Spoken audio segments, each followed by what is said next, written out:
Hello, Jai Hind students. Very good evening, everyone. I welcome you all on this amazing platform. क्या सभी लोगों को मेरी आवाज़ प्रॉपरली आ रही है? क्या मैं प्रॉपरली दिखाई दे रही हूँ? एक बार फटाफट से बता दीजिए तो इस सेशन की हम लोग शुरुआत करेंगे. Very good evening. एम आई प्रॉपरली ऑडिबल, प्रॉपरली विजिबल? सब लोग नोट्स अच्छे से बना रहे हैं? सब लोगों से क्वेश्चंस हो पा रहे हैं कि नहीं? जितना भी अभी तक हम लोगों ने पढ़ा उसके प्रीवियस ईयर क्वेश्चन सॉल्व करने की कोशिश की थी कि कैसे क्वेश्चंस आए हैं और क्या हमसे हो रहे हैं, नहीं हो रहे हैं. देखा ये किसी ने?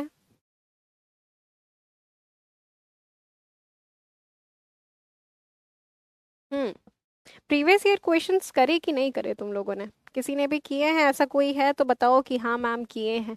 हो रहे हैं, नहीं हो रहे हैं, यहाँ दिक्कत आ रही है, परेशानी कोई?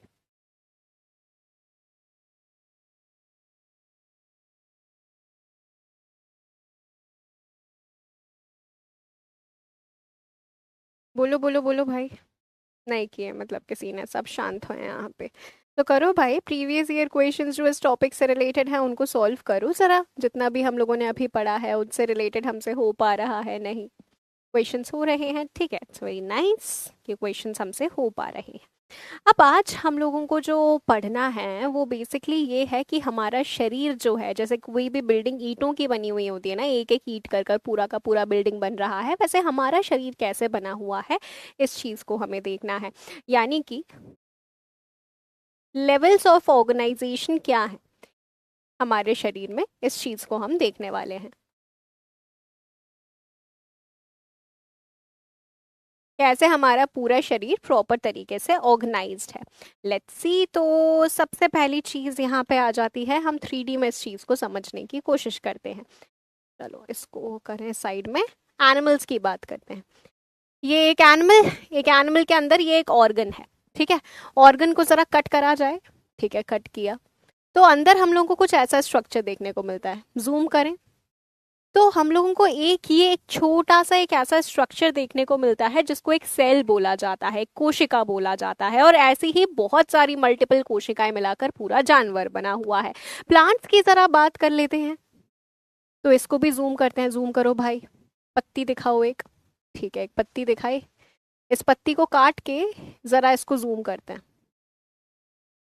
ठीक है, तो उसमें भी हम लोगों को क्या दिखा? एक सेल दिखा. यानी कि सेल हमारा एक सबसे छोटा यूनिट है, एक सबसे छोटी एक ऐसी ईंट है जिसको कर करके मतलब पूरा मल्टीप्लाई करके हमारा प्लांट बना हुआ है या फिर हमारा एनिमल बना हुआ होता है. कहाँ गया? तो लेवल्स ऑफ ऑर्गेनाइजेशन की बात करें तो शुरुआत कहाँ से होती है? हमारे सेल से होती है. सेम टाइप के सेल्स जो ग्रुप बनाते हैं कोई भी एक काम करने के लिए, एक ऑर्गन में जो मौजूद सेल्स होते हैं वो आपके मिलकर बनाते हैं टिश्यूज. टिश्यूज बनाते हैं आपके ऑर्गन्स. अलग अलग जो ऑर्गन्स हैं आपके, small intestine, large intestine, stomach, organs बने. ऑर्गन से ऑर्गन सिस्टम्स बनते हैं, जैसे कि आपका digestive system, respiratory system, excretory system, reproductive organ system, और अल्टीमेटली ऑर्गन सिस्टम मल्टीपल जब मिलते हैं तब उससे पूरा का पूरा ऑर्गेनिज्म बन जाता है. तो हम लोगों ने अभी तक ऑर्गन ऑर्गन सिस्टम्स को देखा था. हम लोगों ने digestive system, respiratory system, excretory system, इन सब की बात करी थी अभी. नॉट एक्सक्रीटरी, कुछ ऑर्गन सिस्टम्स की हम लोगों ने बात करी थी, राइट. आज हम लोगों को इन दोनों लेवल्स के बारे में पढ़ना है कि सेल्स क्या होते हैं, टिश्यूज क्या होते हैं. अब सेल हम लोगों ने देखा, एक छोटा सा एक ऐसा स्ट्रक्चर था जो एकदम जूम करने पे हमें दिख रहा था. तो सेल एक फैक्ट्री है, और तुम्हारा शरीर ये जो चल रहा है वो ऐसी ही बहुत सारी मल्टीपल फैक्ट्रीज मिलकर काम कर रही हैं, तो तुम अपना दिन भर का काम कर पा रहे हो उस सबसे छोटी यूनिट को, जिसको मिला मिलाकर तुम्हारा पूरा शरीर बना हुआ है, उस छोटी यूनिट को सेल बोला जाता है. लेकिन सबसे पहले किसी ने तो सोचा होगा ना यार कि सेल की डिस्कवरी किसने की है, मतलब बेसिकली हमारा शरीर किस चीज का बना हुआ है, सबसे छोटे टुकड़ों में तोड़ने पे कौन सी एक सबसे छोटी चीज है जो इंडिविजुअली कुछ काम करने के लायक है. तो वो जो व्यक्ति थे जिन्होंने सबसे पहले सेल को खोजा था, उनके बारे में बताती हूँ. उन महान हस्ती का नाम था sir Robert Hooke. Sir Robert Hooke ने 1665 में, यानी कि बहुत साल हो गए भैया सेल डिस्कवर हुए, 1665 में उन्होंने क्या किया था? एक पेड़ है बेटा, एक पेड़ जिसका नाम है ओक का पेड़. Oak, oak tree.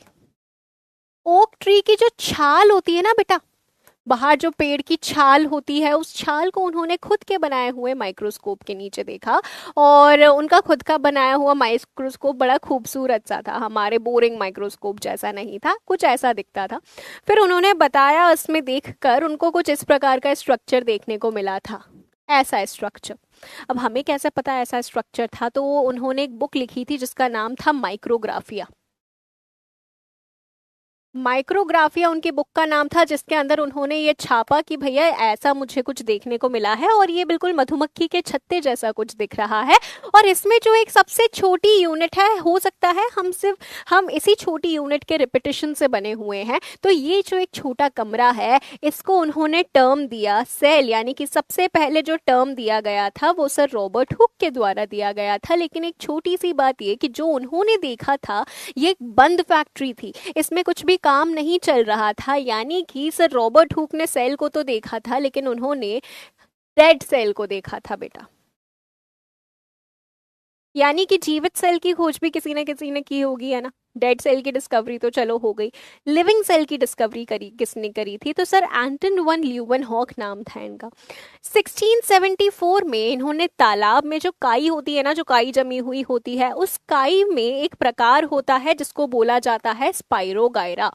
तो स्पाइरोगायरा को उन्होंने माइक्रोस्कोप के नीचे देखा, और उन्होंने फिर करी लिविंग सेल की डिस्कवरी, यानी डेड सेल की डिस्कवरी। फिर जीवित फैक्ट्री को भी हम लोगों ने, चलती हुई फैक्ट्री को भी देख लिया। सवाल पूछा जाएगा हु डिस्कवर्ड द सेल, आप जवाब देंगे रॉबर्ट हुक। एंटन वन ल्यूवेनहॉक आप तब तक जवाब नहीं देंगे जब तक आपसे स्पेसिफिकली ये ना पूछा जाए कि लिविंग सेल की डिस्कवरी किसने करी। अब जब हम लोगों ने सेल को देख लिया कि भैया अच्छा चलो ठीक है सेल होता है, तो सेल के बारे में और जानने की इच्छा बढ़ी हमारी। तब फिर अलग अलग लोग सेल के बारे में थ्योरीज लेकर आए कि भैया सेल जो है सारे लिविंग ऑर्गेनिजम्स इसी के बने हुए हैं, सेल ऐसा है, सेल वैसा है। तो सेल की एक थ्योरी बनाई गई, सेल पहचान लिया क्या है, अब उसके बारे में एक सेल थ्योरी बनाई गई जिसको बोला जाता है कोशिका सिद्धांत, सेल थ्योरी। दो महान व्यक्ति, एक थे जो एनिमल्स के ऊपर स्टडी कर रहे थे जिनका नाम था थियोडोर श्वान, एक जो प्लांट्स के ऊपर स्टडी कर रहे थे मैथियास श्लिडन। इन दोनों ने बताया, एनिमल्स के ऊपर स्टडी करके सर श्वान ने ये बताया कि सारे एनिमल सेल्स के बने हुए हैं, प्लांट्स के ऊपर स्टडी करके श्लिडन ने बताया कि सारे प्लांट सेल्स के बने हुए हैं। दोनों ने अपनी स्टडी को कंबाइन किया और अल्टीमेटली ये बताया कि सारे ऑर्गेनिजम्स ही सेल्स के बने हुए हैं। अभी हम लोगों को ये चीज़ बहुत ही नॉर्मल सी लगती है कि अच्छा चलो ठीक है बने हुए हैं, हमें पता ही है सब सेल के बने हुए हैं, लेकिन जब ये चीज़ किसी को नहीं पता थी तब इस चीज का पता लगना एक बहुत बड़ी बात थी, है ना। तो सबसे पहला पॉइंट कि सारे ऑर्गेनिज्म सेल्स के बने हुए हैं, ठीक है, सेल थ्योरी के पॉइंटर्स देख रहे हैं। दूसरा पॉइंटर इन्होंने बताया कि जो सेल्स हैं वही सबसे छोटी फैक्ट्री है जो काम कर रही है, उसके अंदर और भी छोटा और कोई हिस्सा नहीं है जो अकेले काम करने के लायक है। तो cell are the smallest and basic units of structure and function, ठीक है। उसके बाद में मैथियास श्लिडन और थियोडोर श्वान ने ये अपने पॉइंटर्स दे दिए। फिर एक उत्सुकता जगी लोगों में कि यार जब इंसान छोटे से बड़ा हो रहा है तब उसका शरीर बड़ा हो रहा है, यानी कि नंबर ऑफ सेल्स भी बढ़ रहे होंगे, तो ये नए सेल्स कहाँ से आ रहे हैं, मैजिकली कहीं से उत्पन्न हो जा रहे हैं क्या, कहाँ से आ रहे हैं। तो आई फिर एंट्री सर रुडोल्फ वर्चो की। उन्होंने एक एडिशनल पॉइंट ऐड किया कि ये जो सेल है, पुराना सेल, यही डिवाइड होकर नए सेल्स को जन्म दे रहा है, यानी कि अगर कोई नया सेल आ भी रहा है तो वो पुराने सेल्स के डिवीजन से ही आ रहा है। यानी कि सेल थ्योरी का तीसरा पॉइंटर फिर आ गया था हमारे पास में, that living cells come from pre existing living cells. Simple सी भाषा में ये तीन पोस्टुलेट्स हैं सेल थ्योरी के। तो यहाँ पे मैं मेंशन कर देती हूँ, स्टार्टिंग के जो दोनों पॉइंटर्स हैं वो 1838 1839 के अराउंड दिए थे मैथियास श्लिडन,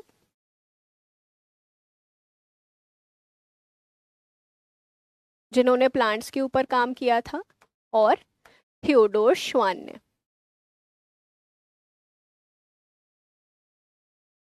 उसके बाद में ये जो तीसरा वाला पॉइंट था ये 1855 में इसी सेल थ्योरी में मॉडिफिकेशन के तौर पे आया था, और ये जो मॉडिफिकेशन किया था ये किया था सर रुडोल्फ वर्चो ने। तो क्वेश्चन पूछा जा सकता है कि बताइए इनमें से कौन कौन से साइंटिस्ट सेल थ्योरी देने में जिनका रोल था, तो आपको इन तीन साइंटिस्ट का नाम पता होना चाहिए, ठीक है। Cell theory. अब हम बात कर लेते हैं जरा सेल के स्ट्रक्चर की, कि सेल हमारा दिखता कैसा है। Plant cell, animal cell. अब इसके अंदर ये जो सारी चीजें हैं इनका क्या मतलब है, सिर्फ डिजाइन बनाई हुई है या इन सब का कुछ ना कुछ काम है, इस स्ट्रक्चर को जरा हम लोग देखते हैं। तो ये जो सारे वर्कर्स यहाँ पे मौजूद हैं, इन सारे वर्कर्स को बोला जाता है बेटा ऑर्गेनिल्स। ऑर्गेनिल्स यानी कि वर्कर्स जितने भी हैं, ठीक है, सब कुछ ना कुछ काम कर रहे हैं। किसी भी फैक्ट्री में बहुत सारे वर्कर्स मिलकर काम करते हैं ना एक अल्टीमेट प्रोडक्ट बनाने के लिए, तो सारे वर्कर्स का काम निर्धारित है, सब में काम बटा हुआ है कि इसको ये काम करना है, इसको वो काम करना है, और मिला जुला कर वो अपना एक प्रोडक्ट बना रहे होते हैं। और ऐसे मल्टीपल फैक्ट्रीज हमारे पूरे इतने बेहतरीन बनाए हुए शरीर को चला रही होती हैं। तो एक एक करके हम इस चीज को समझते हैं। सबसे पहले तो ये देखो कि अगर सेल का मैं स्ट्रक्चर बनाना चाहूं, तो मैं तुम्हें अगर बोलूं कि भैया चलो सेल बनाओ, तो तुम क्या बनाओगे सबसे पहले? एक गोला बनाओगे, यानी एक दीवार बनाओगे, एक ऐसी दीवार जो बाहरी एनवायरनमेंट से सेल के अंदर के एनवायरनमेंट को अलग कर रही है। तो ये जो दीवार है ये सबसे पहला स्ट्रक्चर है और इसका नाम है प्लाज्मा या फिर सेल मेम्ब्रेन, इसको बोला जाता है प्लाज्मा मेम्ब्रेन या फिर सेल मेम्ब्रेन। सबसे खास बात इस दीवार के बारे में कि ये एक यूनिवर्सल दीवार है, ये सारे ऑर्गेनिजम्स में होती ही होती है। भले ही तुम फंगस की बात करो, भले ही तुम बैक्टीरिया की बात करो, प्लांट्स की बात करो, कोई से भी प्लांट की, कोई से भी इंसेक्ट की, किसी भी जानवर की, तुम्हारी सारे ऑर्गेनिजम्स के शरीर में ये सेल में प्लाज्मा मेम्ब्रेन तो होगी ही होगी। The cell membrane, the plasma membrane, ठीक है, this is a universal membrane.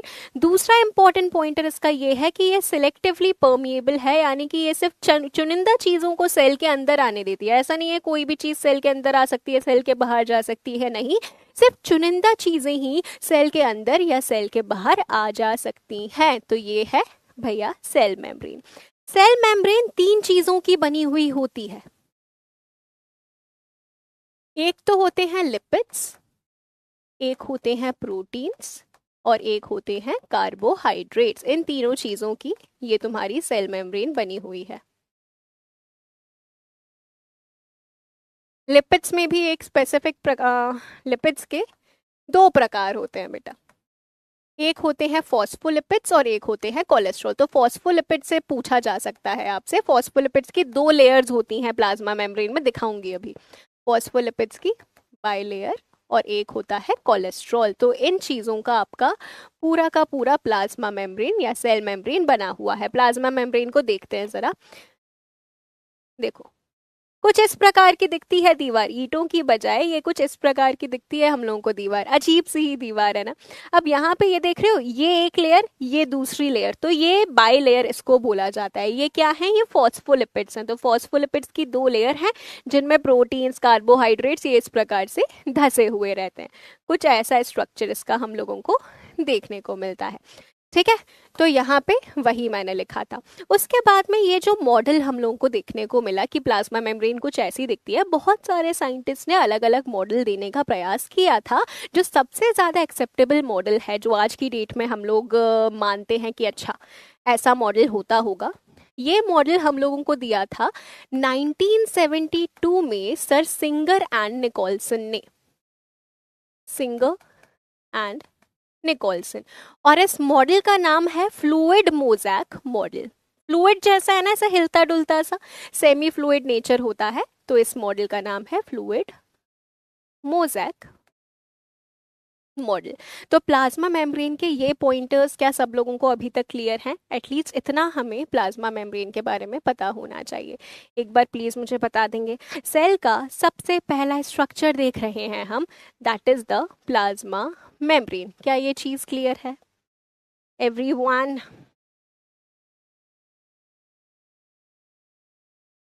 बताओ भाई बताओ।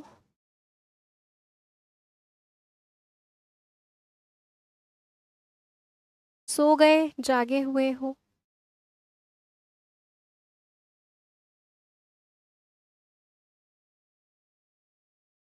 देवताओं, जागो नींद से, जवाब दो, तो मैं आगे बढ़ूंगी फिर। ठीक है, और बच्चे कहाँ हैं?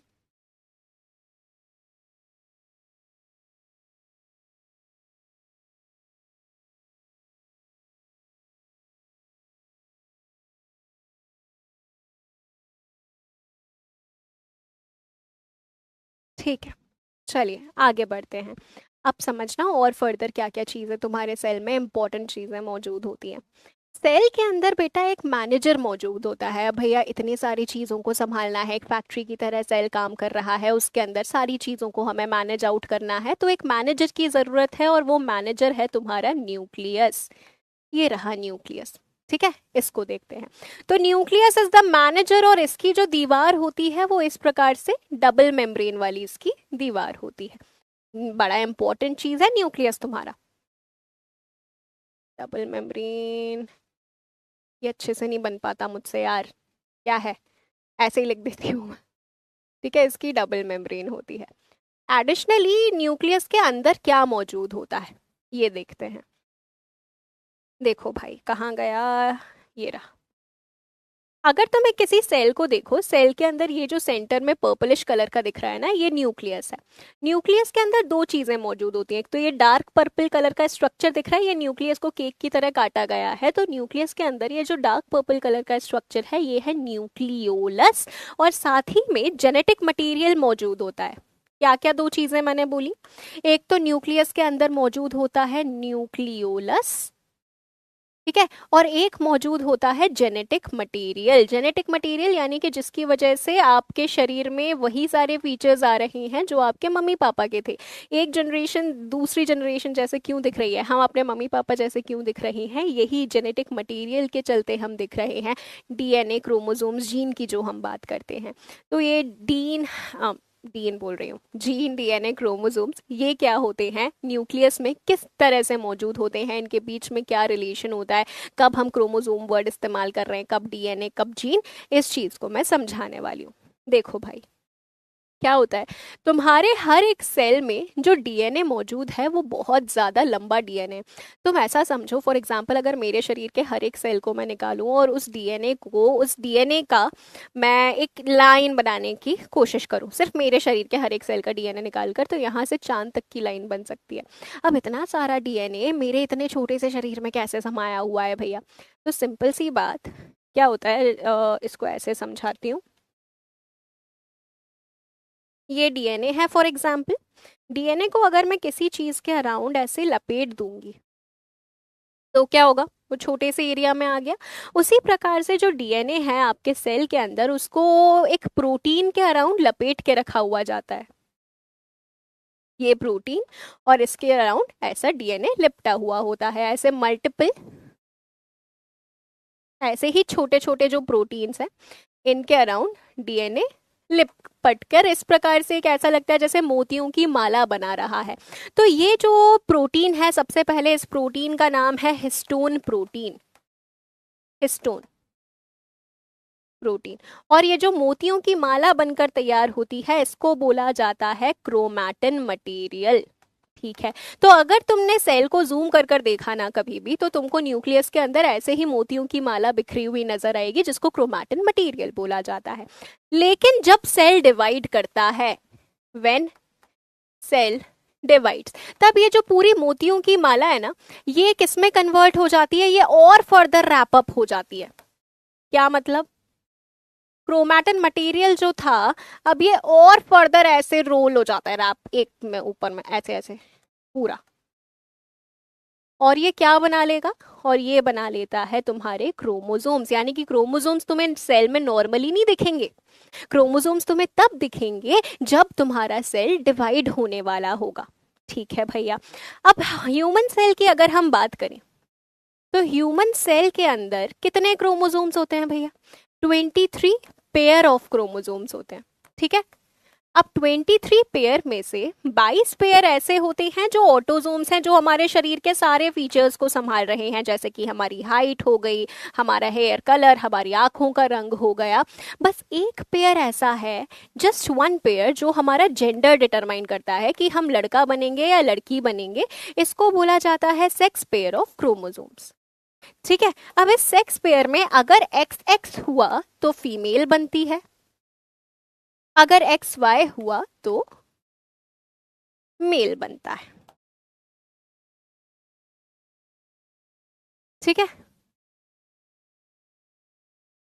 हाउ मेनी जनरेशन्स का डीएनए दिखता है, क्या मतलब, मैं समझी नहीं बेटा। तुम्हारा डीएनए है, इंफॉर्मेशन आई है जब दो गैमीट्स फ्यूज करते हैं, एग और स्पर्म फ्यूज करता है, तब एक नए कॉम्बिनेशन से एक नया सेट ऑफ डीएनए बन के तुम्हारा रेडी होता है। ठीक है, ऐसे होता है। ओके, चलो एक्स एक्स फीमेल बनाता है, एक्स वाई मेल बनाती है। अब यहाँ पे क्या होता है बेसिकली, जीन क्या होता है, फिर हम बोलते हैं ना कि हमारे जीन्स आए हैं हमारे अंदर पेरेंट्स से, तो हमने डीएनए देख लिया, क्रोमोसोम देख लिया, तो जीन क्या होता है इसको ऐसे समझना। फॉर एग्जाम्पल ये तुम्हारा डीएनए, ठीक है, ये डीएनए डीएनए इतना लंबा सा है, लेकिन सिर्फ उसका 0.1% हिस्सा ही काम का होता है, सिर्फ इतना सा। फॉर एग्जाम्पल 99.9% हिस्सा डीएनए का काम का है ही नहीं, सिर्फ ये 0.1% जो काम का हिस्सा है, इसे बोला जाता है जीन। तो रिमेनिंग जो डीएनए है 99.9%, उसको बोला जाता है जंक डीएनए, क्योंकि वो किसी काम का होता ही नहीं है। तो that is why it is known as junk. हम जंक फूड खाते हैं ना, जो बेकार होता है, जो किसी काम का नहीं होता है, तो वो। तो न्यूक्लियस के बारे में भी हम लोगों ने सीख लिया भाई। अब देखो, ये तुम्हारा सेल, सेल के अंदर ये रहा न्यूक्लियस, ठीक है। अब न्यूक्लियस के बाहर यहाँ पे एक जेली जैसा मटेरियल है, जेली खाई होगी ना, वैसा ही एक जेली जैसा मटेरियल है, और इसी जेली जैसे मटेरियल में सारे वर्कर्स धसे हुए होते हैं। कैसे, मैं ये बताती हूँ। देखो कहाँ गया वो डायग्राम, ये देखो, ये दिख रहा है, ये जेली है, ये व्हाइट कलर की जो दिख रही है ना, ये जेली जैसी है, और जिसमें सारे वर्कर्स जो हैं वो धसे हुए हैं। तो इस जेली जैसी चीज का नाम क्या है, साइटोप्लाज्म बोला जाता है। साइटो यानी कि सेल, प्लाज्म यानी कि स्टफिंग, सेल के अंदर की स्टफिंग, साइटोप्लाज्म इसको बोला जाता है बेटा। एंड साइटोप्लाज्म को main Arena of cellular activities बोला जाता है, यानी कि ये वो मेन फील्ड है जहां पे सारे सेलुलर काम हो रहे हैं। तो main Arena of cellular activities इसको बोला जाता है, ठीक है, ये हो गया। ओके, चलो,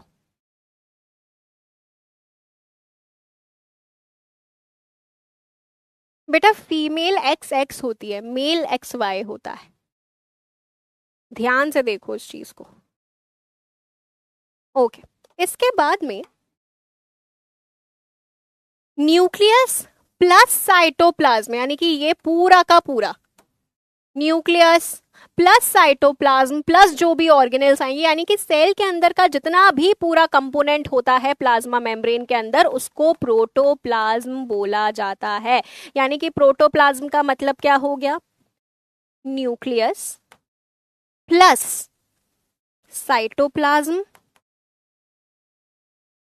प्लस सारे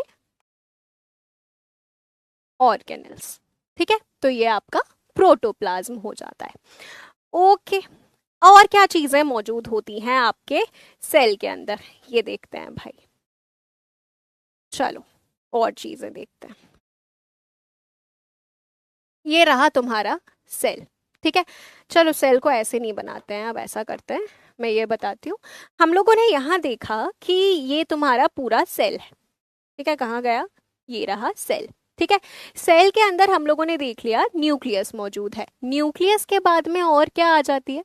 अच्छा, डिडंट गेट द पॉइंट, चलो मैं दोबारा से समझाती हूँ। अभी तक हम लोगों ने क्या देखा, एक बार ये बताया जाए। देखो, ये तुम्हारा सेल, ठीक है, अभी तक हम लोगों ने क्या देखा कि ये एक सेल है। सेल के अंदर ये है जो दीवार है, इसको बोला जाता है सेल की मेम्ब्रेन है। उसके बाद में यहाँ पे जो चीज मौजूद होती है, एक मैनेजर है, उसको बोला जाता है न्यूक्लियस। न्यूक्लियस के अंदर मौजूद होता है जेनेटिक मटेरियल, जिसकी वजह से आप अपने मम्मी पापा जैसे दिखते हैं, ठीक है। न्यूक्लियस के बाहर यहाँ पे पूरी जेली भरी हुई है, ठीक है, इस जेली को बोला जाता है साइटोप्लाज्म, ठीक है। इसी जेली के अंदर सारे जो वर्कर्स होंगे तुम्हारे, वो धसे हुए होंगे, एक वर्कर, दूसरा वर्कर, तीसरा वर्कर, चौथा वर्कर, जो मिला जुला के इस पूरे के पूरे सेल को चला रहे होंगे। तो इन वर्कर्स को बोला जाता है कि ये हैं सारे आपके ऑर्गेनेल्स। ठीक है, ऑर्गेनेल्स यानी कि वर्कर्स।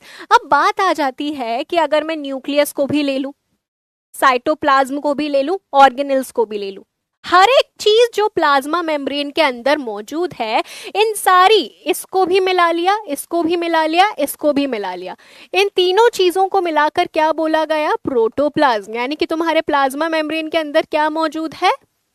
प्रोटोप्लाज्म मौजूद है। अब हमें ये देखना है कि वर्कर्स जो है वो वर्कर्स कौन कौन से मौजूद होते हैं। क्या ये चीज अभी क्लियर है? अभी क्या सब मेरे साथ में इन वन लाइन है कि क्या हो रहा है, क्या पढ़ रहे हैं? ये सारे वर्कर्स होते हैं। क्या अभी ये चीज क्लियर है?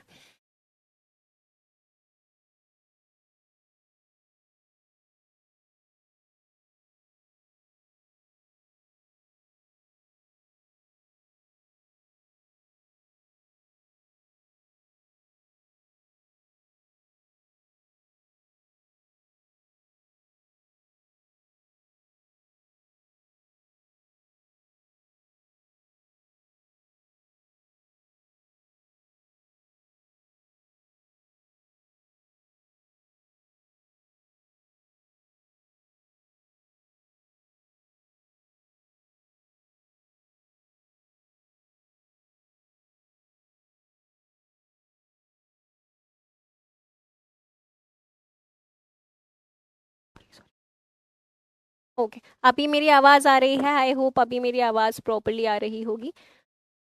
चलो अब सुनो। अभी तक हम लोगों ने ये देख लिया भैया, अब क्या होगा? अब हम ये देखेंगे कि जो अलग अलग वर्कर्स हैं वो आपके क्या क्या काम कर रहे हैं, कौन सा वर्कर क्या काम कर रहा है। इसको हम एक मूवी की तरह यहाँ पे देखने वाले हैं कि भैया ये वर्कर ये करेगा, दूसरा वर्कर ये करेगा। बेसिकली इन सारे वर्कर्स का काम क्या है, सेल मिला जुला कर क्या काम कर रहा है। तो सेल या तो आपका प्रोटीन्स बना रहा होगा, सेल या तो लिपिड्स बना रहा होगा, तो ये अलग अलग चीजें बनाता है।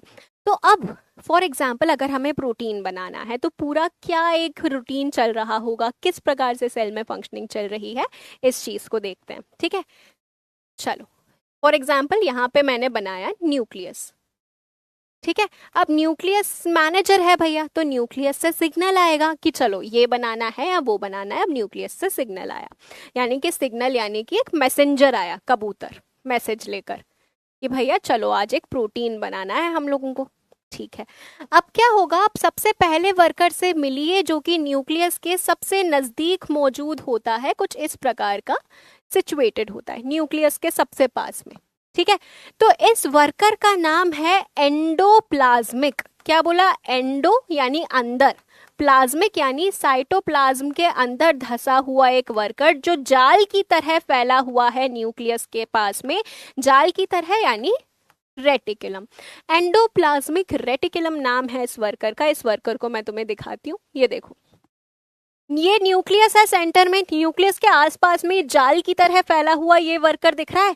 ये है तुम्हारा सबसे पहला वर्कर, इसका नाम है एंडोप्लाज्मिक रेटिकुलम।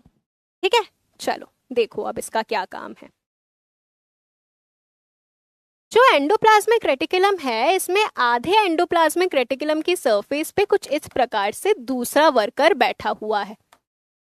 ठीक है, ये जो दूसरा वर्कर यहाँ बैठा हुआ है इसका नाम है राइबोसोम, और ये वही है जो मैसेंजर को कन्वर्ट करेगा प्रोटीन के अंदर। इसीलिए राइबोसोम को बोला जाता है कि भैया ये प्रोटीन फैक्ट्री है, ये प्रोटीन्स बनाता है।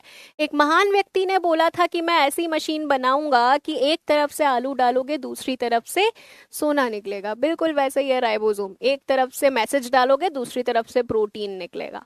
तो ये राइबोसोम इस एंडोप्लाज्मिक रेटिकुलम की सरफेस पे बैठा हुआ है। तो आधा एंडोप्लाज्मिक रेटिकुलम जिसकी सरफेस पे राइबोसोम बैठा हुआ है, अगर उसकी सरफेस पे मैं हाथ फेरूंगी तो मुझे रफ सा लगेगा, खुरदुरा सा लगेगा। तो ऐसे एंडोप्लाज्मिक रेटिकुलम को बोला जाता है रफ एंडोप्लाज्मिक रेटिकुलम। और जिसकी सरफेस पे राइबोसोम नहीं है वो आपका स्मूथ लगेगा एकदम, तो उसको बोला जाएगा स्मूथ एंडोप्लाज्मिक रेटिकुलम है भैया ये। ठीक है, तो रफ और स्मूथ हो गया। अब रफ वाले एंडोप्लाज्मिक रेटिकुलम का काम क्या है? इसके ऊपर ही राइबोसोम ने पनाह ले रखी है, तो हम बोलेंगे कि प्रोटीन बनाना रफ एंडोप्लाज्मिक रेटिकुलम का काम है, स्मूथ वाला लिपिड बनाता है। ठीक है, ये तो पहला वर्कर हो गया। अब यहाँ से क्या बनकर निकला है, एक नवजात प्रोटीन।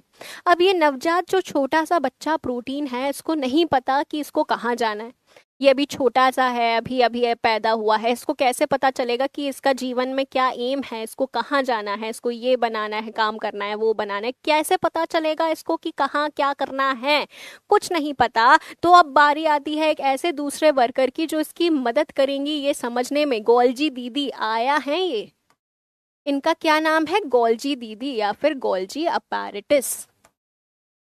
ये गोल्जी अपैरेटस बेसिकली एक वेयर हाउस की तरह काम करता है, एक फैक्ट्री का वेयर हाउस होता है ना, बिल्कुल उसकी तरह ये गोल्जी दीदी काम करती हैं। इनका काम होता है चीज़ों को स्टोर करके रखने का जब तक उनकी कहीं ज़रूरत नहीं है, स्टोरेज, मॉडिफाई करना, उसको मॉडिफाई, इसको अच्छी तरह से प्रोटीन को राजा बेटा बना देंगे उसके बाल वाल सही करके, मॉडिफिकेशन करना, और इसके ऊपर पैकेजिंग करके इसकी पैकेजिंग कर देना, और इसके ऊपर एक थप्पा लगा देना कि भैया ये है एड्रेस, यहाँ जाना है या वहाँ जाना है। तो इससे जब प्रोटीन निकलेगा गोल्जी अपैरेटस से, तब उसके ऊपर गोल्जी अपैरेटस एक दीवार बना के भेजेगा, एक पैकेजिंग बढ़िया करके भेजेगा, तब इसको प्रोटीन को पता चल जाएगा कि जीवन में अब इसे कहाँ जाना है, तो इसे उस फर्दर निर्धारित जगह पे भेज दिया जाएगा। ठीक है। अब ये जो गोल्जी अपैरेटस है ये कुछ खाली डब्बे भी निकालता है। तुम्हारे घरों में खाली डब्बों का क्या काम होता है भैया, ये बताओ। अच्छा, मेरे घर पे अगर मैं बताऊँ ना, तो बचपन से ना बोनवीटा आता था घर में। तो बोनवीटा का वैसा डिब्बा आता था जिसके ऊपर ऑरेंज कलर का, वो साइकिल के ऊपर जो हेलमेट लगाता ना साइकिल चलाते टाइम, वैसा कैप था उसका बोनवीटा के डिब्बे का। तो वो आता था, तो वैसे बहुत सारे डिब्बे इकट्ठे हो गए थे। अब वो जो डिब्बे थे उनका पूरा रैपर हटा के मम्मी ने एक जैसे लाइन में जमा दिया, और वो उन डिब्बों में अब दालें चावल ये सब रखा जाता है। तो क्या काम होता है हमारे घर पे खाली डिब्बे का, मम्मी उसमें सामान भर के रख देती हैं, स्टोरेज कर लेता है। तो वही ये जो खाली डिब्बा है, अब ये क्या करेगा, ये करेगा स्टोरेज चीज़ों का, जैसे खाने का स्टोरेज, वेस्ट मटेरियल का स्टोरेज करता है, और इस वर्कर का नाम है वैक्यूल। तो पूछा जाएगा वैक्यूल क्या कर रहा है, तो वो करता है स्टोरेज। ठीक है। अब इसके बाद में गोल्जी बॉडीज कुछ ऐसे खाली डिब्बे भी निकालती हैं जिसके अंदर कुछ डाइजेस्टिव एंजाइम्स मौजूद होते हैं। डाइजेशन का मतलब क्या होता है, पचाना। अगर कोई भी चीज सेल के अंदर खराब हो जाती है तो ये क्या करते हैं डाइजेस्टिव एंजाइम्स, ये बेसिकली उस चीज को तोड़ देते हैं, बिखेर देते हैं, जिससे कि सेल फिर उस बिखरी हुई चीज से कुछ और नया बना लेगा। ठीक है, उस रॉ मटेरियल से कुछ नया बना लेगा। तो ये एक सफाई कर्मचारी की तरह काम कर रहे होते हैं। तो ये क्या है, डाइजेस्टिव एंजाइम्स, डाइजेस्टिव या फिर हाइड्रोलाइटिक एंजाइम्स इनको बोला जाता है। और ये मिला जुला के क्या काम कर रहे हैं भैया, सफाई करने का काम कर रहे हैं, कोई भी चीज खराब हो गई उसको वापस सही करने का काम कर रहे हैं। और ये जो वर्कर है इसको बोला जाता है लाइजोसोम। अब ये जो लाइजोसोम है ना, इसके बारे में खास बात बताती हूँ कि जब भी सेल का कोई चीज खराब हुआ, इसने उसको बिखेर दिया जिससे सेल कोई नई चीज बना लेता है। ठीक है, अगर पूरा सेल खराब हो जाए तो, अगर पूरा सेल खराब हो जाता है ना, तो ये लाइजोसोम सेल के अंदर फट जाता है। ये अगर फट गया तो पूरे सेल में डाइजेस्टिव एंजाइम्स बिखर गए। अब वो पूरे सेल को डाइजेस्ट कर जाएंगे, पूरे सेल को पचा जाएंगे, यानी कि सेल ने कर लिया है सुसाइड। तो सेल को सुसाइड करने में किसने मदद की है, लाइजोसोम ने फटकर सेल को सुसाइड करने में मदद करी है। इसीलिए लाइजोसोम को बोला जाता है suicidal bag of the cell, suicidal bag of cell. क्या ये चीजें हम लोगों को क्लियर हो गई हैं कि किस प्रकार से कार्यक्रम चल रहा है। एंडोप्लाज्मिक रेटिकुलम जो है इसको बायोसिंथेटिक फैक्ट्री बोला जाता है, क्योंकि ये चीजों को बनाने का काम कर रहा है, ये प्रोटीन बना रहा है, ये लिपिड बना रहा है। तो ये बायोसिंथेटिक फैक्ट्री है। गोल्जी अपैरेटस जो है ये एक वेयर हाउस है, क्योंकि यहाँ पे चीजें स्टोर हो रही हैं, मॉडिफाई हो रही हैं, पैकेज हो रही हैं। उसके बाद में वैक्यूल का काम हो जाएगा स्टोरेज, और लाइजोसोम सफाई कर्मचारी की तरह डाइजेस्टिव एंजाइम्स अपने अंदर भरा हुआ है। ठीक है, तो आई होप कि ये वर्कर्स तो हम लोगों ने सिर्फ ऐसे ही समझ लिया। अगर थ्योरी पढ़ाती एक एक करके तो बहुत कंफ्यूजन हो जाता है, इतना अच्छी तरह से क्लियर नहीं होता। अब देखो, आई होप ये चीज क्लियर हो गई होगी। बेटा, दो प्रकार के ऑर्गेनिजम्स होते हैं। एक तो जो अंडर डेवलप्ड हैं, जो पुराने हैं, और एक जो नए हैं, जो एकदम प्रॉपरली डेवलप्ड हैं। तो दो प्रकार के ऑर्गेनिजम्स होते हैं। एक का नाम है प्रोकैरियोटिक, जो आपके अंडर डेवलप्ड हैं, और यूकैरियोटिक, जो एकदम एडवांस्ड सेल्स होते हैं। ठीक है, अब यहाँ पे एक चीज को ध्यान से समझना। लाइसोसोम क्या साफ करता है, बताया ना, सेल के अंदर कोई भी चीज अगर खराब हो जाएगी, कोई बिल्डिंग अगर सेल के अंदर खराब हो गई, तो उसको बिखेर देंगे, तो उन ईंटों से दोबारा सेल कोई एक नई बिल्डिंग बना लेगा, ऐसा समझो। प्रो का मतलब होता है प्रिमिटिव, कैरियन का मतलब होता है न्यूक्लियस। एक ऐसा ऑर्गेनिज्म जिसके सेल के अंदर न्यूक्लियस जो है वो प्रिमिटिव है, न्यूक्लियस प्रो अंडर डेवलप्ड है, न्यूक्लियस प्रॉपर नहीं है। तुम ऐसे समझो, फॉर एग्जांपल ये सेल है, ठीक है, सेल के अंदर न्यूक्लियस होता है, न्यूक्लियस में डबल मेम्ब्रेन होती है। यहाँ पे न्यूक्लियस के पास कोई दीवार ही नहीं है, यानी कि जेनेटिक मटेरियल ऐसे ही पड़ा हुआ है, नेकेड जेनेटिक मटेरियल है, आसपास कोई दीवार नहीं है, न्यूक्लियस प्रॉपरली डेवलप्ड है ही नहीं। ऐसे ऑर्गेनिजम्स को प्रोकैरियोटिक बोला जाता है, जिनके पास में नो वेल डिफाइंड न्यूक्लियस, कोई भी वेल डिफाइंड न्यूक्लियस नहीं होगा। यहीं अगर कोई दूसरे ऑर्गेनिज्म की मैं बात करूं, जैसे हमारी अगर मैं बात करूं, तो हमारे पास में एक प्रॉपर न्यूक्लियस होगा, जिसके पास में दो दीवारें होंगी, और उसके अंदर हमारा जेनेटिक मटेरियल प्रॉपर तरीके से मौजूद होता है, वेल डिफाइंड न्यूक्लियस होता है, तो हमें क्या बोला जाता है, यूकैरियोटिक। ये जो प्रोकैरियोटिक ऑर्गेनिजम्स होते हैं, ये हमेशा सिर्फ सिंगल सेल वाले होते हैं, दीज आर ऑलवेज यूनिसेलुलर, और ये अंडर डेवलप्ड होते हैं। इनके पास में सिर्फ एक ही क्रोमोसोम होता है। हमारे पास में कितने थे, 23 पेयर्स, इनके पास में एक ही क्रोमोसोम होता है। ये छोटे से होते हैं कंपैरेटिवली, ठीक है, और ये बहुत जल्दी जल्दी डिवाइड करते हैं, दीज रैपिडली डिवाइड। और इनके पास में ऐसा कोई भी वर्कर नहीं होगा जिसके पास दीवार होगी। ये बोलते हैं न्यूक्लियस के पास दीवार नहीं है, तो भैया और कोई भी इनके पास में वर्कर नहीं होगा जिनके पास में दीवार होगी। तो इनके पास में ना एंडोप्लाज्मिक रेटिकुलम होता है, ना गोल्जी अपैरेटस, ना लाइसोसोम, ना वैक्यूल, तो no organelle with a membrane. ये डिफरेंस आ जाता है आपका यूकैरियोटिक और प्रोकैरियोटिक ऑर्गेनिजम्स के अंदर। तो यूकैरियोटिक ज्यादा एडवांस है, यूकैरियोटिक हम होते हैं। ठीक है भैया, अब ये देखो, अब जो मैंने तुम्हें चीज बताई है उसके ऊपर बेस्ड एक थ्योरी है कि बहुत साल पहले, बहुत साल यानी कि बहुत साल पहले क्या हुआ था कि एक यूकैरियोटिक सेल आराम से बैठा हुआ था, ठीक है भैया, जो एडवांस्ड वाला था। इसके पास में दो प्रोकैरियोटिक सेल आए, और उन्होंने बोला कि यूकैरियोटिक सेल, हमें अपने अंदर पनाह दे दो, हम तुम्हारे लिए काम करेंगे। तो यूकैरियोटिक ने बोला चलो ठीक है, तुम इतना बोल ही रहे हो तो आ जाओ, मेरी मदद कर देना। तो ये जो दोनों प्रोकैरियोटिक सेल्स यूकैरियोटिक के अंदर आकर रहने लग गए, एक का नाम था माइटोकॉन्ड्रिया, नाम तो सुना ही होगा। यानी कि माइटोकॉन्ड्रिया पहले एक प्रोकैरियोटिक सेल था जो यूकैरियोटिक के अंदर आकर रहने लग गया, और एक का नाम था क्लोरोप्लास्ट, इसका भी नाम सुना होगा, जो फोटोसिंथेसिस में मदद करता है। तो माइटोकॉन्ड्रिया और क्लोरोप्लास्ट पहले दोनों ही प्रोकैरियोटिक ऑर्गेनिजम्स थे जो यूकैरियोटिक के अंदर आकर अब रहने लग गए हैं।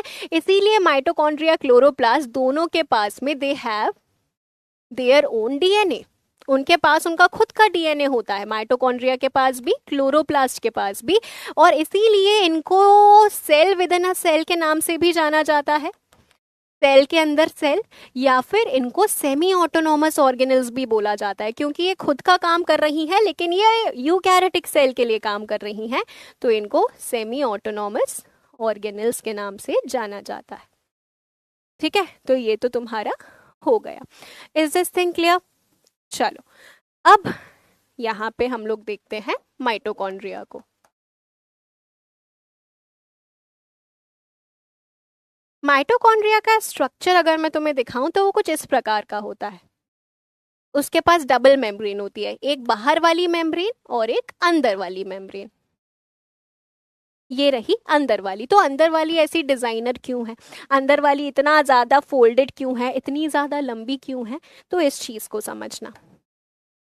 ये है इनर मेम्ब्रेन, और इस इनर मेम्ब्रेन में फॉर्मेशन होता है एनर्जी की करेंसी का। तुम्हारे शरीर में जो एनर्जी का फॉर्मेशन है, एनर्जी करेंसी एटीपी, एटीपी का फॉर्मेशन होता है माइटोकॉन्ड्रिया की इसी अंदर वाली दीवार में। तो जितनी बड़ी होगी ये माइटोकॉन्ड्रिया, जितना बड़ा इसका इनर मेम्ब्रेन होगा, उतना ज्यादा इसका इनर मेम्ब्रेन का सरफेस एरिया होगा, उतना ज्यादा ये एटीपी बनाएगा। तो इसीलिए इनर मेम्ब्रेन इस प्रकार से फोल्डेड हमें नजर आती है, और इसका नाम क्या है? इन फोल्ड्स को बोला जाता है क्रिस्टे। ठीक है, तो माइटोकॉन्ड्रिया क्या काम कर रहा है भैया? एटीपी बनाने का काम कर रहा है, और इसीलिए इसको बोला जाता है पावर हाउस। रास्ते पे चलते किसी से भी पूछोगे power house of the cell कौन है, बोलेंगे माइटोकॉन्ड्रिया। लेकिन क्यों बोला जाता है, अब तुम्हें ये चीज पता है। और माइटोकॉन्ड्रिया के पास में भी उसका खुद का डीएनए मौजूद होता है। ओके, अब समझो क्लोरोप्लास्ट को।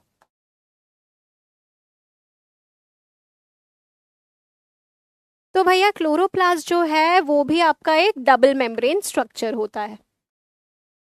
ये एक दीवार और ये दूसरी दीवार।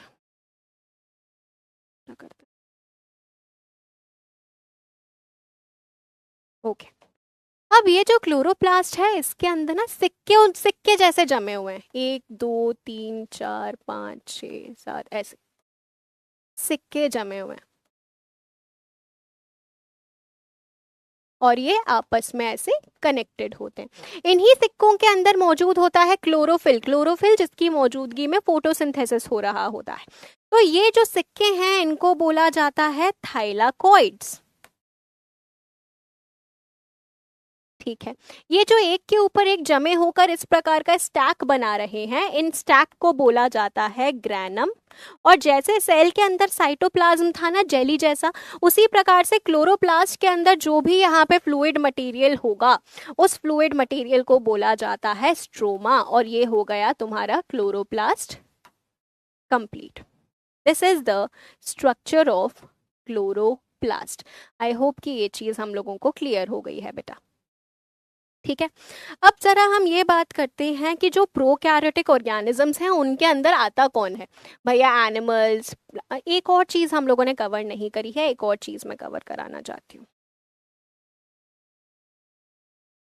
उसके बाद में देखेंगे। फॉर एग्जाम्पल ये एक सेल है, ठीक है। अब कुछ कुछ ऐसे ऑर्गेनिजम्स होते हैं जिनमें प्लाज्मा मेम्ब्रेन के बाहर एक एडिशनल लेयर मौजूद होती है। क्या ये रहा, इस प्रकार की एक एडिशनल लेयर मौजूद होती है कुछ कुछ ऑर्गेनिजम्स में। वो कुछ कुछ ऑर्गेनिजम्स कौन है? प्लांट्स हो गए, बैक्टीरिया हो गए, फंगस हो गए। उनमें सेल मेम्ब्रेन के बाहर एक एडिशनल दीवार मौजूद होती है, और इस दीवार को बोला जाता है सेल वॉल। किस किस में मौजूद है बेटा? ये प्लांट्स में मौजूद है, फंगस में मौजूद है, और बैक्टीरिया में मौजूद होती है। बाकी सब में सिर्फ प्लाज्मा मेम्ब्रेन होती है। क्यों मौजूद है? क्योंकि ये बहुत ज्यादा रिजिड होती है, रिजिड होती है, बहुत ज्यादा स्ट्रोंग होती है, तो सेल को बचाती है कोई भी मैकेनिकल डैमेज से। ठीक है, रिजिड होती है, शेप देती है सेल को, गिव्स शेप,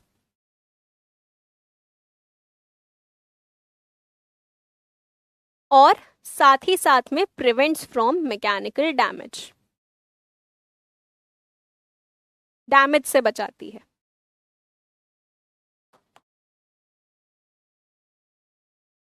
ठीक है, तो ये एडिशनल सेल वॉल होती है। अब सेल वॉल किस किस चीज की बनी होती है अलग अलग में, ये एक बार याद रख लेना, यहाँ से क्वेश्चन पूछा जा सकता है, बहुत सारे डिफेंस एग्जाम्स में पूछा गया है। प्लांट्स में ये सेल वॉल बनी होती है सेलुलोज की, वेरी इंपॉर्टेंट, ध्यान रखिएगा। फंगस में बनी होती है काइटिन की, और बैक्टीरिया में बनी हुई होती है पेप्टिडोग्लाइकन की। ठीक है, तो ये आपकी सबसे बाहरी दीवार हो गई सेल वॉल, सिर्फ इन्हीं तीनों में मौजूद होती है। ठीक है, अब जब मैं बात कर रही थी प्रोकैरियोटिक ऑर्गेनिजम्स की, तो प्रोकैरियोट्स कौन कौन से होते हैं भैया? प्लांट्स, फंगस और एनिमल्स, ये सब यूकैरियोट्स हैं, हम सब डेवलप्ड हैं। प्रोकैरियोट्स में आते हैं सिर्फ और सिर्फ बैक्टीरिया, जितने भी बैक्टीरिया हैं सारे के सारे प्रोकैरियोटिक होते हैं। ऐसे होते हैं जिनके पास में न्यूक्लियस मौजूद नहीं होगा प्रॉपर, ठीक है, उनके पास में जेनेटिक मटेरियल ऐसे ही पड़ा हुआ है साइटोप्लाज्म में, कोई न्यूक्लियस के आसपास में दीवार नहीं है, तो प्रोकैरियोट्स में सारे बैक्टीरिया आते हैं। प्रोकैरियोट्स के क्या क्या फीचर्स थे भैया? उनके पास में न्यूक्लियस के पास दीवार नहीं है, कोई ऐसी ऑर्गेनेल नहीं है जिसके पास में मेम्ब्रेन हो, इनके पास में सिर्फ एक ही क्रोमोसोम होता है, छोटे छोटे होते हैं, बहुत रैपिडली डिवाइड करते हैं। सारे पॉइंटर्स मैं ऑलरेडी लिख चुकी हूँ।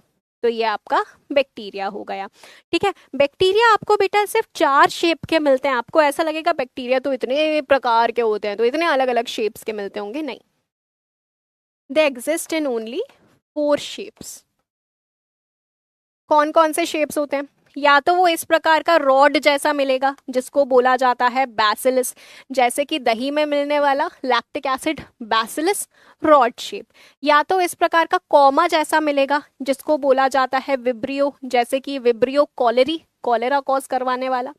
जैसे कि आपको और मिलेगा स्फेरिकल, ऐसा गोल, जिसको बोला जाता है कोकस, जैसे कि डिप्लोकोकस निमोनिया, जिसकी वजह से निमोनिया होता है। और एक आपको मिलता है ऐसा स्पाइरल, जिसको बोला जाता है स्पिरिलम। तो ये 4 शेप्स में ही आपको बैक्टीरिया देखने को मिलता है, ठीक है। तो ये तुम्हारा बैक्टीरिया के बारे में आ गया। अब बात आ जाती है बेटा टिश्यूज की। टिश्यूज की बात करें तो टिश्यूज का मतलब है एक ऐसा ग्रुप ऑफ सेल्स जो मिलकर एक पर्टिकुलर काम कर रहे होंगे। तुम ऐसा समझो जैसे फॉर एग्जाम्पल तुम्हारे स्कूल में एनुअल फंक्शंस होते होंगे, तो एनुअल फंक्शंस जब होते थे तब उसमें अलग अलग ग्रुप्स बनाए जाते थे। डांस वाला जो ग्रुप था वो सिर्फ डांस कर रहे हैं, सिंगिंग वाला ग्रुप सिर्फ गाना गा रहा है, और इस प्रकार से अलग अलग ग्रुप्स बनाए जाते थे। तो टिश्यू का मतलब एक ऐसा ग्रुप ऑफ सेल्स है जो मिला जुला कर एक काम कर रहा है पर्टिकुलर। तो group of cells which perform a similar function together।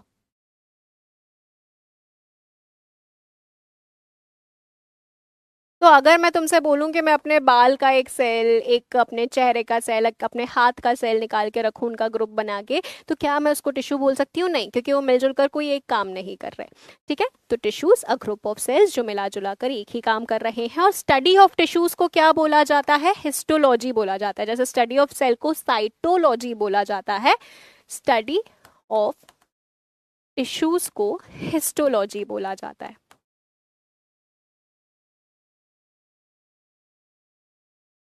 ठीक है।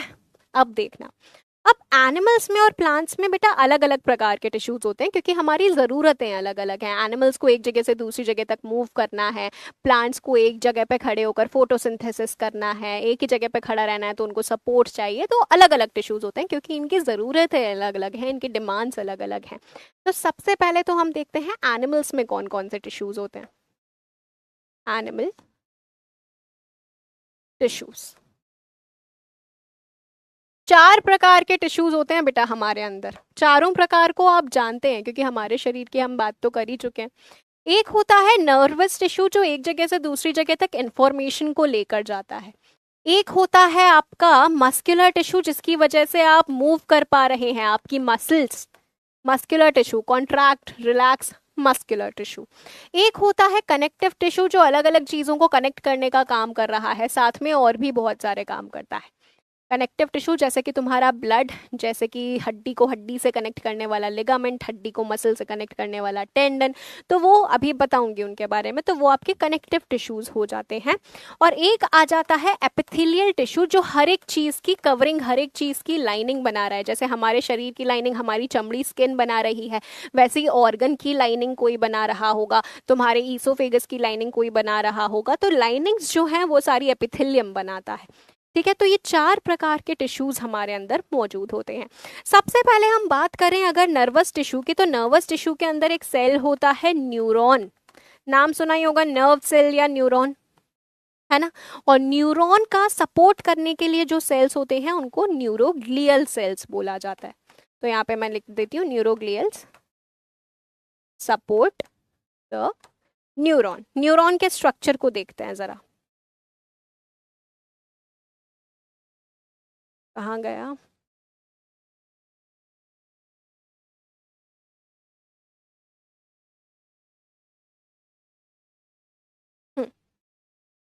आपके शरीर में जो भी इंफॉर्मेशन का ट्रांसमिशन होता है, एक जगह से दूसरी जगह तक जो इंफॉर्मेशन जा रही है वो इलेक्ट्रिसिटी के फॉर्म में जाती है। तो अब इस न्यूरॉन का स्ट्रक्चर कुछ इस प्रकार का दिखता है, तुम्हारा एक न्यूरॉन, एक नर्व सेल। अब इसमें ये जो टहनियां जैसी दिख रही है ना, ये टहनियों से इंफॉर्मेशन आती है, ठीक है, और फिर वो इंफॉर्मेशन यहां से होती हुई यहां से बाहर चली जाती है, हमेशा यही डायरेक्शन वो फॉलो करती है, ठीक है। तो जरा इसका हम लोग बात कर लेते हैं, इनको क्या क्या बोला जाता है। ये जो टहनियां यहाँ पे निकली हुई हैं इनको बोला जाता है डेंड्राइट्स। उसके बाद में ये जो स्ट्रक्चर है ये न्यूक्लियस है, और ये जो स्ट्रक्चर है इसको बोला जाता है, ये सेल की बॉडी है बेटा, ठीक है, सेल की मेन बॉडी, जहाँ पे न्यूक्लियस, जहाँ पे सारे ऑर्गेनल्स वगैरह सब कुछ हो जाएंगे।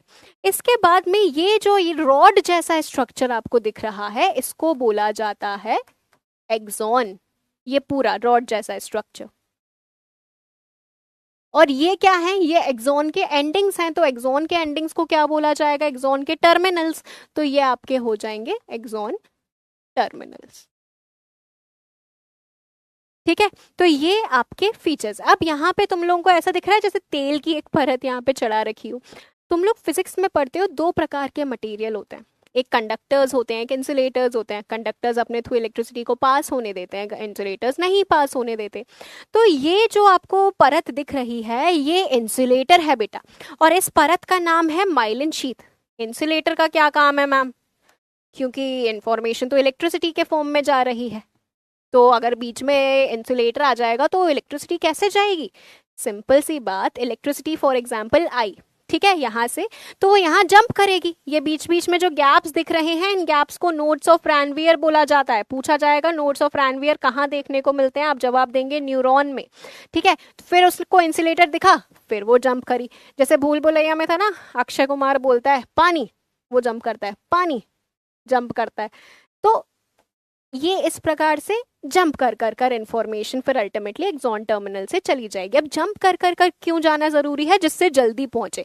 कोई भी चीज जंप कर कर जाएगी वो जल्दी पहुंचेगी, तो ऐसे ही ये जंप कर कर कर जाती है, ठीक है। माइलिन शीथ को बनाने वाले ये जो अंदर रेड कलर के सेल्स दिख रहे हैं इनका नाम पता होना चाहिए, इनको बोला जाता है श्वान सेल्स, जो कि माइलिन शीथ को बना रहे होते हैं, ठीक है।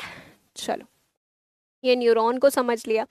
इसके बाद में हम मस्कुलर टिश्यू की बात करें बेटा, जो हमारा मसल टिश्यू होता है, तो मसल टिश्यू आपका तीन प्रकार का होता है। मसल तुम्हारे शरीर में, मसल टिश्यू, या इसको लिखते हैं मस्कुलर टिश्यू। तो मस्कुलर टिश्यू की सबसे खास बात ये होती है कि इसके पास में कुछ प्रोटीन्स होते हैं जो इसको कॉन्ट्रैक्ट और रिलैक्स करने में मदद कर रहे हैं। ये ऐसे कॉन्ट्रैक्ट रिलैक्स, तो ये करने के लिए इसके पास में कुछ खास प्रोटीन्स होते हैं बेटा, जिनको बोला जाता है कॉन्ट्रैक्शन में मदद करवाने वाले proteins, contractile proteins. Contractile proteins नाम क्या है, एक है एक्टिन और एक है मायोसिन। ये दोनों प्रोटीन्स मिला जुलाकर मस्कुलर टिश्यू की मदद कर रहे होते हैं, ठीक है, एक्टिन एंड मायोसिन। और इनको किस चीज की जरूरत होती है, कैल्शियम आयंस की जरूरत होती है कॉन्ट्रैक्शन रिलैक्सेशन के लिए, ठीक है भैया। अब ये तीन प्रकार का होता है मसल टिश्यू आपका।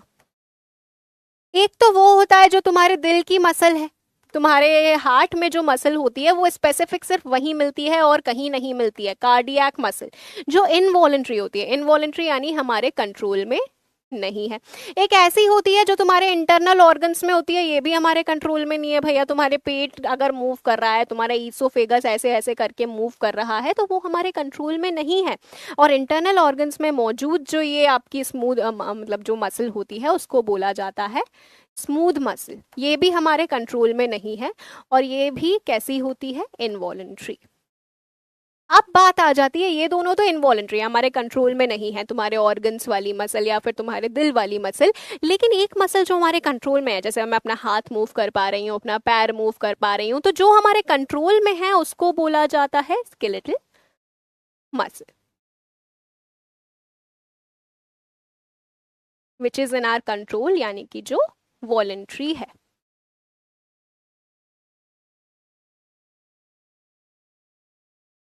अब इसके बाद आ जाता है कनेक्टिव टिश्यू। बेटा कनेक्टिव टिश्यू के एग्जाम्पल्स बताती हूँ मैं। कनेक्टिव टिश्यू जो चीजों को कनेक्ट करने का काम कर रहा है, कनेक्ट करने का काम, जैसे कि सबसे पहले आ जाता है आपका लिगामेंट। लिगामेंट क्या कर रहा है, एक हड्डी को दूसरी हड्डी से कनेक्ट करने का काम करता है। तुमने सुना होगा लिगामेंट इंजरी हो गई, एक हड्डी से दूसरी हड्डी को कनेक्ट करने वाला टिश्यू जो है वो बीच में से रप्चर हो जाता है, तो बोन टू बोन को ये कनेक्ट करता है। याद रखने का तरीका क्या है, बल्ब से याद रख सकते हो, बोन टू बोन लिगामेंट। ठीक है, इसके बाद में अगर एक हड्डी को एक मसल से कनेक्ट करना हो तो बोन टू मसल, तो वो कौन करता है, टेंडन करता है। पूछा जाएगा बोन से मसल को कनेक्ट करने वाले का नाम क्या है, सिंपल सा जवाब टेंडन जाएगा। एक हो जाता है ब्लड। ब्लड कैसे कनेक्शन का काम कर रहा है, ब्लड एक्चुअली ट्रांसपोर्टेशन का काम कर रहा होता है, एक जगह से दूसरी जगह तक ऑक्सीजन, कार्बन डाइऑक्साइड, खाने वगैरह को ले जा रहा है। इसके बाद में एक आता है कार्टिलेज।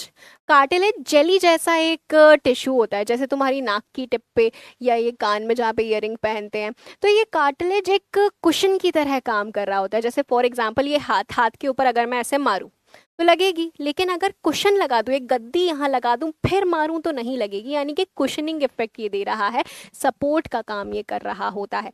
वैसे ही तुम्हारी हड्डी भी एक कनेक्टिव टिश्यू है, बोन जो तुम्हारा पूरा ढांचा बना रही है ना, जिसकी वजह से तुम प्रॉपर खड़े हुए हो अच्छी तरह से, तो ये तुम्हारा क्या है, बोन हो जाएगी, ये भी तुम्हारा कनेक्टिव टिश्यू हो जाएगा। और क्या बचा, और एक हो जाता है तुम्हारा एडिपोज टिश्यू। एडिपोज टिश्यू यानी कि जो भी तुम्हारे शरीर का फैट है वो तुम्हारा एडिपोज टिश्यू हो जाता है। शरीर का फैट यानी कि जो भी स्टोर हो रहा है fat, that is adipose tissue के फॉर्म में वो स्टोर होता है, और ये एक इंसुलेटर की तरह काम करता है, यानी कि जो शरीर के अंदर का आपका गर्मी है वो बाहर ना जा सके। इसीलिए जो पोलर एरियाज में ऑर्गेनिजम्स होते हैं उनकी चमड़ी बहुत मोटी होती है, उनके अंदर बहुत फैट होता है, जिससे कि उनके अंदर की गर्मी बाहर ना जा सके, तो उनको ज़्यादा ठंड नहीं लगती। ठीक है, तो ये तुम्हारे अलग अलग कनेक्टिव टिश्यूज हो जाते हैं। और एपिथेलियम तो आपका कैसा है, एपिथेलियम की हम बात करें तो वो आपके सारे के सारी चीज़ों की बाहरी कवरिंग बना रहा है। फॉर एग्जाम्पल तुम्हारा ये ह्यूमन बॉडी, ठीक है, उसके अंदर ये ऑर्गन्स, ये तुम्हारा ईसोफेगस, ये तुम्हारा स्टमक, स्मॉल इंटेस्टाइन वगैरह, तो हर एक चीज की बाउंड्री बनाने वाला ये तुम्हारा इस प्रकार से, इसकी आपके शरीर की ये बाउंड्री स्किन हो गई या फिर ये ऑर्गन्स की बाउंड्री हो गई, हर एक चीज की बाउंड्री बना रहा है, यानी कि एक फर्स्ट लाइन ऑफ डिफेंस की तरह काम कर रहा होता है, सबसे आगे खड़ा हुआ होता है ये सारी चीजों को बचाने के लिए। ठीक है, तो फर्स्ट लाइन ऑफ प्रोटेक्शन आ जाएगा आपका epithelial tissue. First line of protection is your epithelial tissue. तो हम लोगों ने एनिमल टिश्यूज की तो बेटा बात कर ली है ना।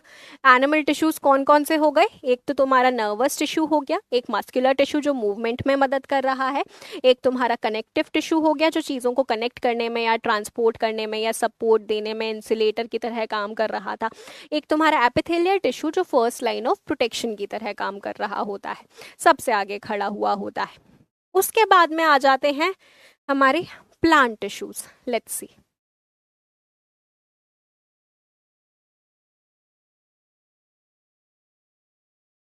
अब प्लांट्स के अंदर टिश्यूज को क्या क्या काम करने होते हैं।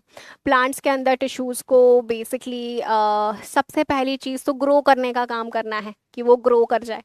ग्रो करने के बाद में उसको खाना बनाना है, पानी को एक जगह से दूसरी जगह तक पहुंचाना है, खाने को एक जगह से दूसरी जगह तक पहुंचाना है। प्लांट को अगर एक ही जगह पर पूरी जिंदगी भर खड़े रहना है तो उसको सपोर्टिव टिश्यूज की मदद चाहिए, उसको फ्लेक्सिबिलिटी की जरूरत होती है, तो ये सारे काम प्लांट के टिश्यूज कर रहे होते हैं।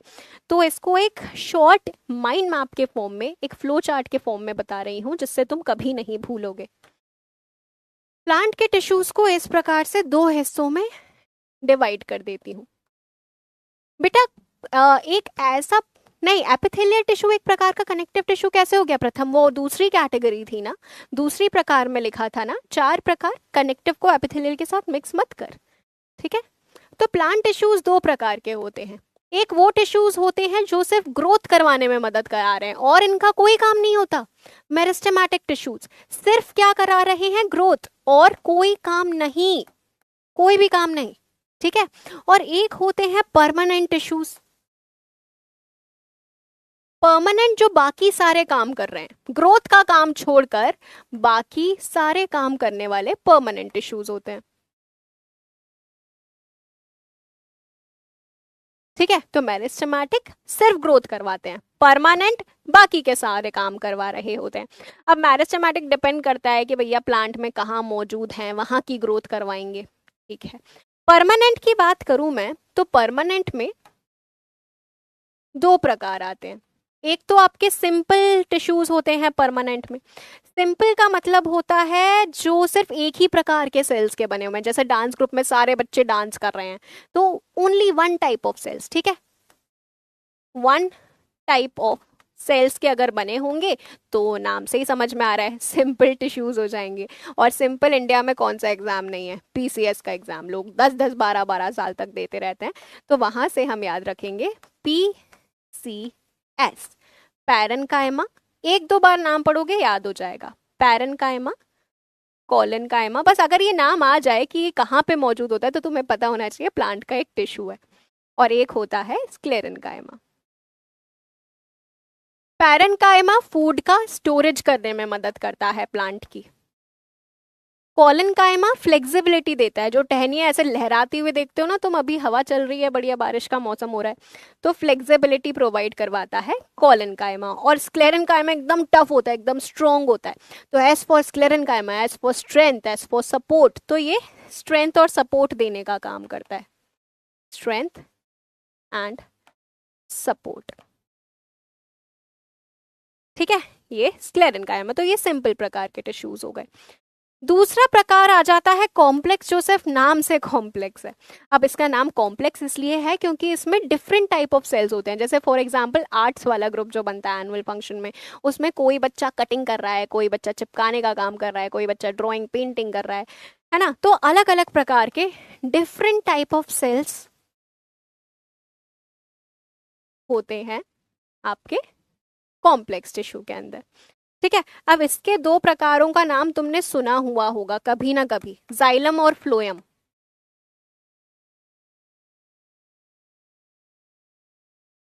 जाइलम जो है वो एक जगह से दूसरी जगह तक पानी और मिनरल्स पहुंचाने का काम करता है। ये दोनों चीजें क्या कर रही हैं, जाइलम और फ्लोएम दोनों मिलकर चीजों के ट्रांसपोर्टेशन में मदद कर रहे हैं। हम जड़ों में पानी डालते हैं तो जड़ों से लेकर हर एक पत्ती तक पहुंचाने का काम किसका है, जाइलम का। तो वाटर एंड मिनरल्स, मिनरल्स को सल्यूट्स के नाम से भी जाना जाता है, तो वाटर एंड मिनरल्स या सल्यूट्स का ट्रांसपोर्ट करता है जाइलम। और फर्स्ट से फ्लोएम, फर्स्ट से फूड, फूड का ट्रांसपोर्ट करने का काम है फ्लोएम का, ठीक है। दोनों का ट्रांसपोर्टेशन कर रहे हैं, इसीलिए इनको वैस्कुलर टिश्यूज भी बोला जाता है। These are vascular tissues. तो ये हो गए जाइलम और फ्लोएम जो कॉम्प्लेक्स प्रकार के होते हैं, ठीक है।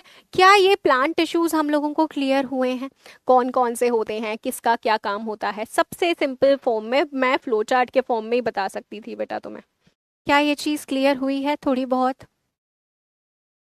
बताएंगे please.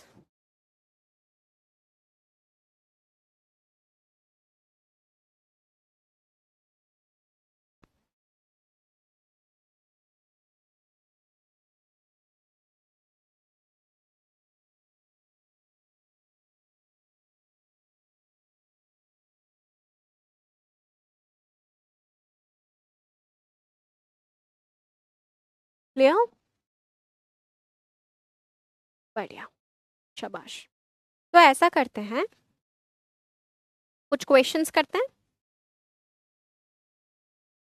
Let's do some questions. हाँ, क्वेश्चंस करने से पहले मुझे तुम्हें एक और चीज बतानी है।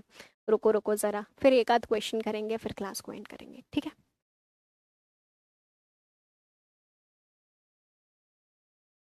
देखो भैया, जिस प्रकार से हमारे अंदर एपिडर्मिस है ना, उसी प्रकार से प्लांट के पास में भी डर्मल टिश्यूज होते हैं। प्लांट के पास में भी एपिडर्मिस होती है। जैसे फॉर एग्जाम्पल ये प्लांट का टिश्यू है, ठीक है, तो उसमें ये जो ऊपर वाली लेयर ऑफ सेल्स है और ये वाली जो लेयर ऑफ सेल्स दिख रही है, इसको क्या बोला जाता है, ये भी प्लांट की एपिडर्मिस है। प्लांट की एपिडर्मिस यानी कि व्हाट इज ग्लाइकोकैलिक्स, बेटा ग्लाइकोकैलिक्स बैक्टीरिया में मौजूद सेल, बैक्टीरिया में सेल वॉल के बाहर एक और एडिशनल लेयर होती है जिसको ग्लाइकोकैलिक्स बोला जाता है, ठीक है। तो प्लांट के अंदर भी डर्मल टिश्यूज होते हैं, सबसे बाहरी वाली लेयर, इसको बोला जाता है डर्मल टिश्यू। तो डर्मल टिश्यूज होते हैं। इस डर्मल टिश्यू में एक स्पेशल स्ट्रक्चर मौजूद होता है जिसके बारे में आप बहुत अच्छी तरह से जानते हैं, बचपन से पढ़ते आ रहे हैं फोटोसिंथेसिस में। अरे, गैसेस का ट्रांसपोर्ट पत्ती के थ्रू कौन कराता है, कुछ छोटे छोटे से पोर्स होते हैं। इन छोटे पोर्स को क्या बोला जाता है जो पत्ती के ऊपर मौजूद होते हैं, बताएंगे मुझे क्या बोला जाता है इनको, बोलो बोलो, बताओ जरा, अरे बोल भी दो।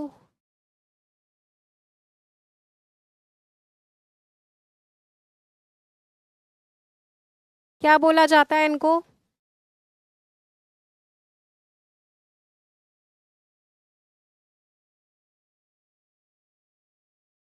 शाबाश सुनील, इनको बोला जाता है stomata. Very nice, sixth class से पढ़ते हुए आ रहे हैं हम इस चीज को। स्टोमेटा जो है इनके थ्रू बेसिकली गैसेस का ट्रांसपोर्ट हो रहा होता है, राइट, गैसियस एक्सचेंज इनके थ्रू हो रहा होता है। एंड एडिशनली वाटर जो है वो वाटर वेपर के फॉर्म में यहां से उड़ता है, जिसको बोला जाता है, जिस प्रक्रिया को बोला जाता है ट्रांसपिरेशन। ट्रांसपिरेशन बोला जाता है वाटर वेपर के फॉर्म में जो यहाँ से पानी उड़ता है, तो ये होते हैं स्टोमेटा। बेटा स्टोमेटा के पास में गार्ड सेल्स मौजूद होते हैं। स्टोमेटा सिर्फ एक पोर है जिसके आसपास में इस प्रकार से गार्ड सेल्स मौजूद होते हैं, ये देखने के लिए कि स्टोमेटा को बंद करना है या खोलना है, क्योंकि पूरे वक्त स्टोमेटा खुला नहीं रहेगा। तो क्या होता है यहाँ पे, ये जो गार्ड सेल्स हैं अगर इनमें पानी भरा हुआ होगा तो स्टोमेटा आपका खुला रहेगा, और अगर इनमें से पानी निकल गया तो इनको फिर आपका स्टोमेटा जो है वो बंद कर देता है। तो ये आपका हो गया बेसिकली प्लांट के एपिडर्मिस के बारे में। चलिए कुछ क्वेश्चंस करते हैं। सबसे पहला, which of the following organelles is responsible for the energy production in the cell, जल्दी जल्दी करेंगे questions.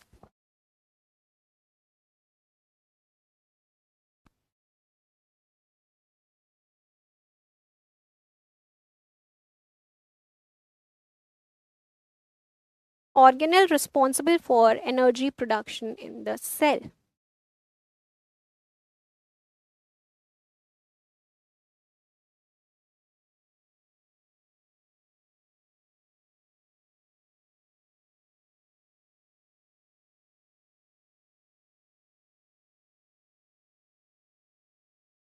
Okay, stopping the poll सही जवाब जाएगा option number C, that is mitochondria. 80% बच्चों के सही जवाब है, परफेक्ट। इनर मेम्ब्रेन एटीपी बना रही होती है। अगला, outermost layer of plant cell को क्या बोला जाता है,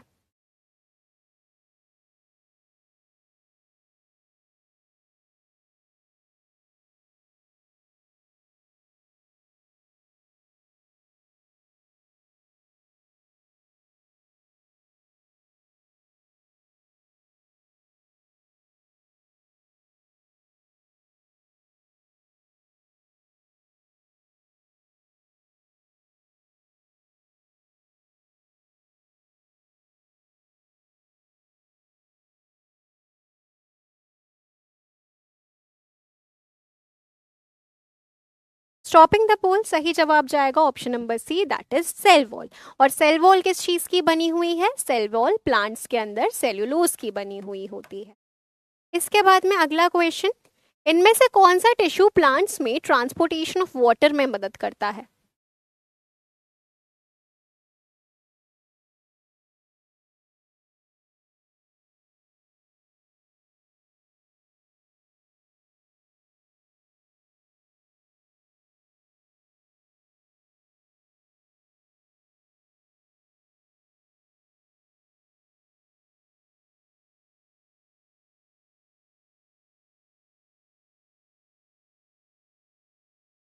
ओके, स्टॉपिंग द पोल सही जवाब जाता है option number B, that is xylem. Xylem मदद करता है, जो एक कॉम्प्लेक्स परमानेंट टिश्यू है आपका। इसके बाद में अगला, कौन सी सेल ऑर्गेनल को suicidal bag of the cell के नाम से भी जाना जाता है?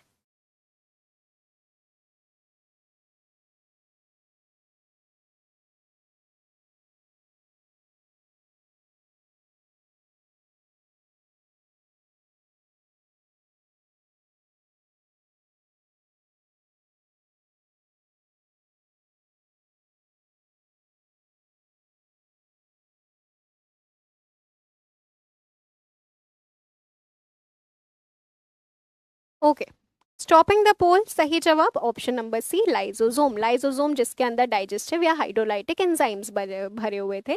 और अब आप मुझे ये बताइए कमेंट सेक्शंस में कि लाइजोसोम कौन सी ऑर्गेनल बनाती है, is formed by which organelle? जवाब दीजिए कमेंट सेक्शन में।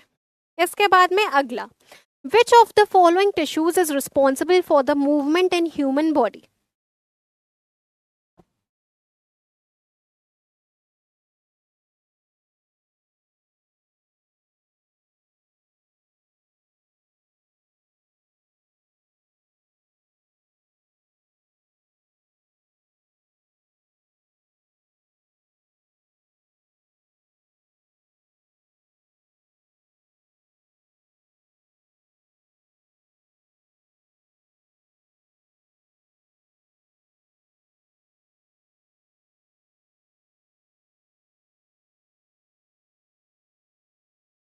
ओके, सही जवाब जाता है stopping the poll option number B, that is muscular. Muscular मदद करता है क्योंकि उसके पास में कॉन्ट्रेक्टाइल प्रोटीन्स होते हैं, एक्टिन और मायोसिन। इसके बाद में अगला question, which plant tissue responsible for the transport of food?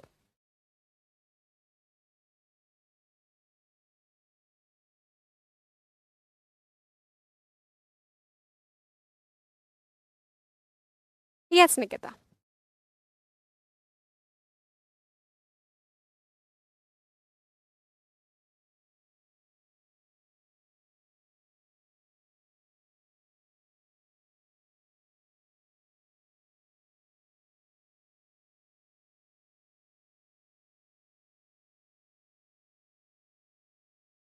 Okay, stopping the poll सही जवाब option number B, that is phloem. बढ़िया, फूड का ट्रांसपोर्ट। इसके बाद में अगला क्वेश्चन, इनमें से कौन सा एक कनेक्टिव टिश्यू है? Skin, blood, nerve, muscle?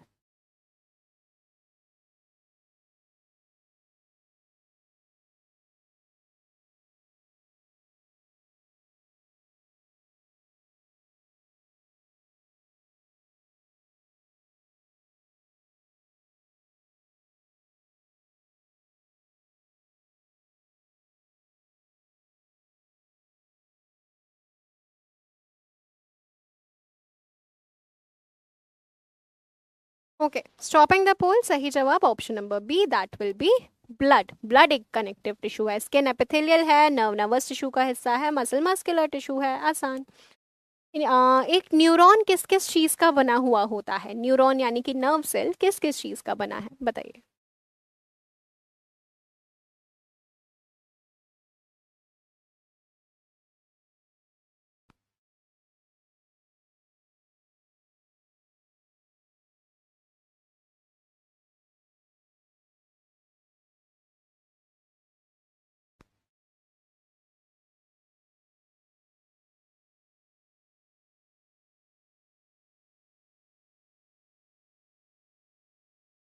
Okay, stopping the poll सही जवाब यहाँ पे क्या जाएगा, रुक जा भाई। सही जवाब जाएगा यहाँ पे एक्सॉन एंड डेंड्राइट का बना हुआ होता है, 73.08। ठीक है, चलो इसी के साथ में हम हमारे आज के सेशन को ख़त्म करते हैं। काफ़ी सारी चीज़ें मैंने यहाँ पे कवर करने की कोशिश करी थी। ठीक है बच्चे, तो as I always say, a healthy mind resides in a healthy body, so take care everyone, keep revising, keep solving questions, previous year questions उनसे देखो तुमसे कितने क्वेश्चंस हो पा रहे हैं, नहीं हो पा रहे हैं। तो मिलते हैं अगली क्लास में, तब तक के लिए signing off everyone, bye bye, जय हिंद, वंदे मातरम।